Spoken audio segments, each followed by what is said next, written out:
We have a very useless kind of leadership now in this country. Very useless leadership. From the president down, useless people. I'm not afraid to say that. What is the use of a leader that cannot keep his promises to his people? You say you are always keeping promises.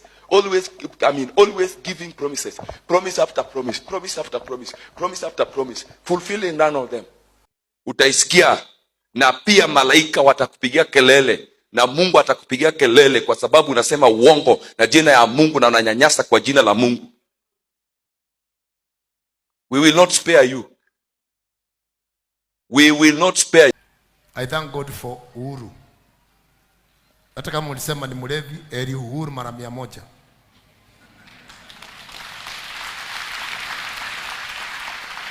Nasema heri Uhuru mara 100. Take me where you want to take me. Ndio useme tunakupigia kelele. Na wewe siku ile ulikuwa unapigia Uhuru kelele, hukujua kelele iko. Leo ndio unajua kuna kelele. Siku ile ulikuwa unapigia Uhuru kelele ukishinda juu ya magari left right center stage. Didn't you know there is noise? Hello and what's up guys, welcome back to Chat Online Media, and today we are back again with another video. So guys, the evangelical churches were key to President William Ruto's successful run for State House, almost as important as the politics of hustlers versus the dynasties that the Kenya Kwanza alliance relied on. This approach was not by sheer chance, but a political masterstroke by the leadership of Kenya Kwanza towards occupying the house on the hill. An evangelical Christian himself, President Ruto chose this approach way early on before ever coming up with his hustler narrative. His nationwide tours, accompanied by his close associates, went from one county to another, one church to the other, with hefty sums of contributions every Sunday. No one hates money, and so this endeared him to church attendance way before the race began. The donations would be for building churches, expanding some churches, buying furniture for the people, buying a bus here and building a home for the clergy there. The list was endless. However, it came not without criticism. His opposition from the Azimio Alliance were forever questioning his motives and endless source of cash, but the clergy, all too happy to get a financial boost to get a new roof, did not even look their way. So committed to the church was Dr. Ruto that he promised to protect faith institutions if elected president. He assured church leaders of his commitment to safeguard the freedom of worship as provided for in the Constitution. Kama kuna mtu hana ukabila ni Ruto. Unasikia? Nilisikia mjinga mwingine akisema Ruto ana hasira. Wacha nimjibu, nimwambie yeye hamjui Ruto na hamuelewi Ruto. Kama kuna mtu hana hasira, ana uvumilivu, ile patience, si tunashindanga na yeye. You think we are perfect? We are not. So I want to say to our government and to His Excellency, our President William Ruto, we loved you, we voted for you, we supported you, you have rewarded us with broken legs, broken arms, hurting bodies. You truly, truly, truly have rewarded us with evil. A week ago, we shared the pulpit in Nyayo Stadium, repenting as the body of Christ because of sins that were committed to our very dear friend, good minister. Ruto promised that there would be no church closed under his watch while undertaking to allow unhindered registration of new churches to allow Kenyans to celebrate the diversity of their faith. He said Rigathi Gachagua and him would undertake and do whatever it takes to keep the country as a God-fearing nation, and that they would commit that no church would be closed under their watch. The church repaid Ruto and Gachagua in kind and helped them get to State House, and it was time for the rubber to meet the road. We have a very useless kind of leadership now in this country. Very useless leadership. From the president down, useless people. I'm not afraid to say that. What is the use of a leader that cannot keep his promises to his people? You say you are always keeping promises. Always giving promises. Promise after promise. Promise after promise. Promise after promise. Fulfilling none of them. Are you useful? Maybe you are useful somewhere else. But in that position, you are useless. You are only useful because you are delivering. Sindio? How many of you say? You are only useful because you are doing what? You are delivering. In that position where you are in, your position, you might be useful in other things. Look for things that you can be useful in. Look at the president. Look at the vice president. Look at the ministers. Look at them. Just look at them. Look at them. Look at them.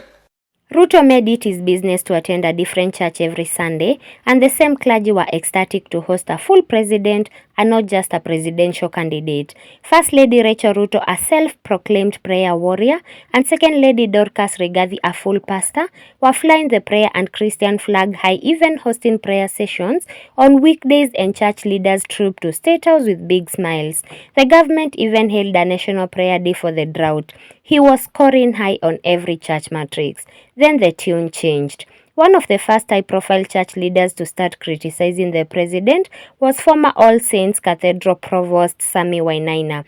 Days after Ruto declared that the church had finally rediscovered its place in the country's political scene after a long time, Wainaina warned the president, telling him that he was dividing the country. According to Wainaina, while churches can provide a place for dialogue for political leaders, they should not become overly active in the country's political process. But the leaders still largely steered clear of speaking their minds about the state of the nation until recently, when one of the closest church leaders to Ruto broke ranks. Extremely embarrassed. I wish every senator, every member of parliament can watch today's message. About the foundation. Because all the way till now, I have always been thinking that this government is a government of God. Because it's the one we voted for. To our embarrassment, it's a government of fight. I was so concerned. And I know the politicians in this house, you get disappointed with me today. Instead of us measuring on the things that concern us, the economy of the nation, how we can build ourselves, how we can do this, how we can have better health systems.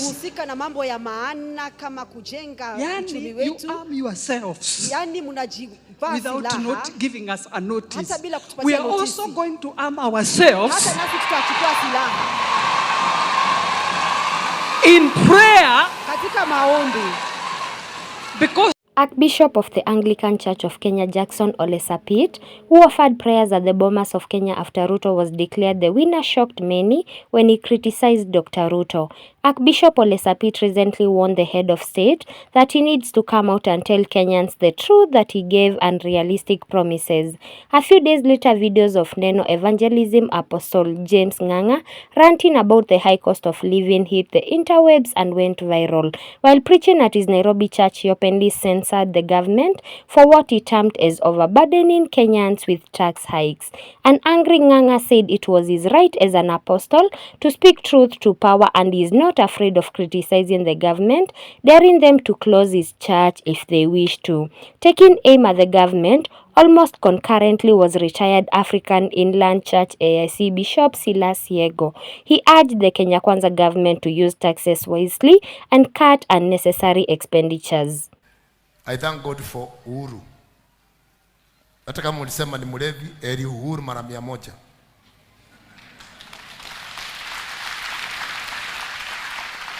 Nasema heri Uhuru mara 100. Take me where you want to take me. Very sad. I hear of a ruling class that doesn't seem to care about the depressing situations of this country. We have a weak parliament that can be used by the executive to add taxes to Kenyans. When this government was campaigning, they said they are going to reduce taxes. In fact, they were criticizing the then government, which they were part of, because of the high taxation. But today, the load of taxation is becoming heavier and heavier. And this is happening at a time when we hear of cases of grand corruption. So on one hand, you tax people. On the other one, the same government gets into scandals of corruption. Bishop Yego called upon state authorities to limit unnecessary travel expenses as he lamented the status of the Kenyan economy. The 70-year-old retired AIC bishop urged the Kenya Kwanza administration to be receptive to senior citizens' opinions, noting that the current administration lacked a robust advisory board. Another high-profile church leader to take on the government is Archbishop Muheria of Nyeri Archdiocese. While speaking at Citizen TV studios during an interview in May, he said that leadership needs to be humane, empathetic, and compassionate. Currently, the leadership in Kenya is rough, insulting, arrogant, and imposing, and he said that's why we are going into a very wrong leadership, which is why religious leaders want to talk.